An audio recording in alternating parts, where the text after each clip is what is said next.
नमस्कार, 12 बजने वाले हैं। आपके साथ मैं हूं विद्यानाथ झा। देश और दुनिया की तमाम खबरें सबसे पहले बहुत तेजी से न्यूज 50 में देखिए, उसके बाद कुछ खबरें विस्तार से आपको बताएंगे। राष्ट्रपति चुनाव के लिए वोटिंग जारी, शाम 5 बजे तक होगा मतदान। प्रधानमंत्री नरेंद्र मोदी ने राष्ट्रपति चुनाव के लिए की वोटिंग, संसद के कमरा नंबर 62 में डाले जा रहे हैं वोट। बीजेपी अध्यक्ष अमित शाह ने राष्ट्रपति चुनाव के लिए की वोटिंग, अहमदाबाद की जगह दिल्ली में किया मतदान। लखनऊ में राष्ट्रपति चुनाव के लिए योगी आदित्यनाथ ने वोटिंग की, कहा रामनाथ कोविंद जीतेंगे, कोई संदेह नहीं। शहरी विकास मंत्री वेंकैया नायडू ने कहा रामनाथ कोविंद सम्मानजनक अंतर से जीतेंगे। राष्ट्रपति चुनाव पर बीएसपी सुप्रीमो मायावती का बयान, कहा चुनाव में कोई भी जीते राष्ट्रपति एक दलित ही होगा। कांग्रेस नेता गुलाम नबी आजाद ने मीरा कुमार को बताया बेहतर उम्मीदवार, कहा यह दो विचारधारा की लड़ाई है। केंद्रीय मंत्री रविशंकर प्रसाद का बयान, रामनाथ कोविंद बड़े अंतर से राष्ट्रपति पद का चुनाव जीतेंगे। केंद्रीय मंत्री गिरिराज सिंह ने कांग्रेस से पूछा यह कौन सी विचारधारा की लड़ाई है, जगजीवन बाबू की बेटी को चुनाव हारने के लिए क्यों खड़ा किया।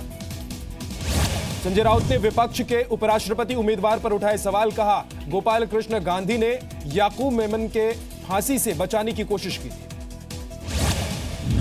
राष्ट्रपति चुनाव पर आम आदमी पार्टी के बागी विधायक कपिल मिश्रा बोले राष्ट्रपति पद की शपथ लेने वाले प्रत्याशी को मेरा वोट जाएगा। जम्मू कश्मीर के पूर्व सीएम उमर अब्दुल्ला का बयान, हम मीरा कुमार के साथ लेकिन रामनाथ कोविंद के पास बढ़त। असम के मुख्यमंत्री सर्बानंद सोनोवाल ने वोट डाला, कहा रामनाथ कोविंद की जीत पक्की है। राष्ट्रपति चुनाव के लिए मध्य प्रदेश के सीएम शिवराज सिंह चौहान ने डाला वोट, कहा रामनाथ कोविंद ही जीतेंगे। चेन्नई में डीएमके के कार्यकारी अध्यक्ष स्टालिन ने राष्ट्रपति चुनाव के लिए वोट डाला, मीरा कुमार की उम्मीदवारी का समर्थन किया। राष्ट्रपति चुनाव के लिए कोलकाता विधानसभा में डाले जा रहे हैं वोट, कई मंत्री और नेताओं ने की वोटिंग।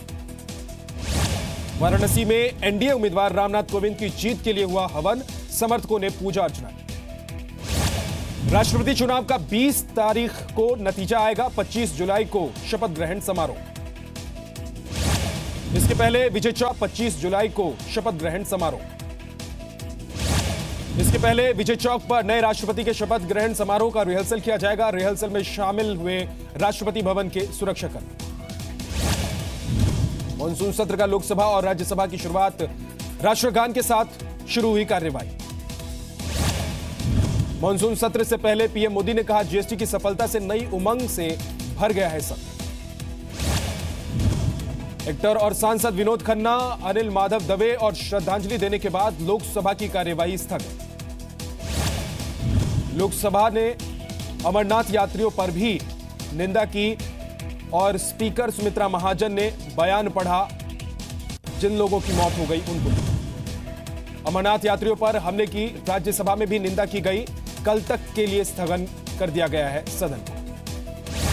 संसद में मॉनसून सत्र से पहले विपक्ष की बैठक, कांग्रेस के अलावा जेडीयू भी शामिल हुई।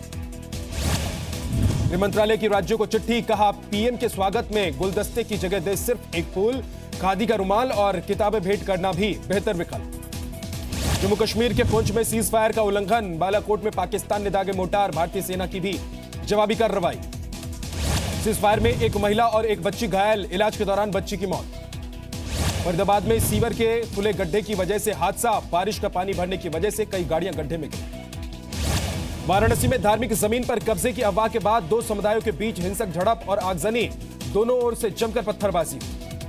के इटावा में समाजवादी पार्टी के दफ्तर के बाहर से मुलायम और शिवपाल के पोस्टर हटाए गए, अखिलेश समर्थकों ने हटाए पोस्टर। राजस्थान के टोंक में छेड़छाड़ को लेकर दो गुटों में झड़प, लोगों ने बदमाशों की पिटाई। राजस्थान के बांसवाड़ा में चोरों ने दो दुकानों को निशाना बनाया, लोगों की मुस्तैदी की वजह से चोर नाकाम हुए। राजस्थान के जालोर में अवैध शराब से भरा ट्रक पकड़ा गया, एक तस्कर भी गिरफ्तार किया गया। एमपी के बलरामपुर में हॉस्टल के वार्डन पर छात्रों के साथ मारपीट का आरोप, बिस्तर ठीक से नहीं बिछाने पर 5 बच्चों को बेरहमी से पीटा। बिहार के सासाराम में शराब से भरी कार जब्त, पुलिस ने भाग रहे 3 आरोपियों को पकड़ा। गोपालगंज के एक दुकान में आग लगी, आग बुझाने में एक युवक झुलसा, शॉर्ट सर्किट से लगी थी आग। कटिहार में एक युवक ने परिवार के 4 लोगों को जिंदा जलाया, भाभी और 2 भतीजी की मौत। बिहार के पाकुड़ में ट्रक और बाइक के बीच टक्कर, बाइक सवार की हालत गंभीर, आरोपी ट्रक ड्राइवर फरार हो गया। मंडी में अनोखी माता मंदिर के पास लैंडस्लाइड, श्रद्धालुओं ने मंदिर के अंदर घुसकर अपनी जान बचाई। मध्य प्रदेश के धार में भारी बारिश की वजह से बाढ़ जैसे हालात बने। नदी के किनारे बसे गांव में बाढ़ का पानी घुसा। बाढ़ से बेहाल ओडिशा का कालाहांडी और रायगढ़। भारी बारिश के बाद नदियां उफान पर। सावन के दूसरे सोमवार में सुबह से ही मंदिरों में भीड़। शिव भक्तों ने भगवान शिव की पूजा अर्चना की। बाजार में आज भी बना रिकॉर्ड। निफ्टी ने 9,914 का नया शिखर छुआ। बैंक निफ्टी पहली बार 24,000 के पार निकला। जीएसटी लागू होने के बाद जीएसटी काउंसिल की आज पहली बैठक। जीएसटी को लेकर आ रही दिक्कतों पर चर्चा हो सकती है। वीडियो कॉन्फ्रेंसिंग के जरिए होगी बैठक। सीरिया के इदलिब शहर में कार बम धमाका, 2 बच्चों समेत 5 लोगों की। वेनेजुएला में सरकार के खिलाफ प्रदर्शन कर रहे लोगों पर फायरिंग, 1 की मौत, कई घायल। आईफा में बेस्ट एक्टर का अवार्ड मिलने के बाद शाहिद कपूर और आलिया भट्ट ने मनाया जीत का जश्न। उड़ता पंजाब के लिए अवार्ड दिया गया। फिल्म टॉयलेट एक प्रेम कथा की टीम बैतूल पहुंची। अनीता नर्रे के परिवार से मुलाकात की। अनीता की जिंदगी पर बनी है ये फिल्म।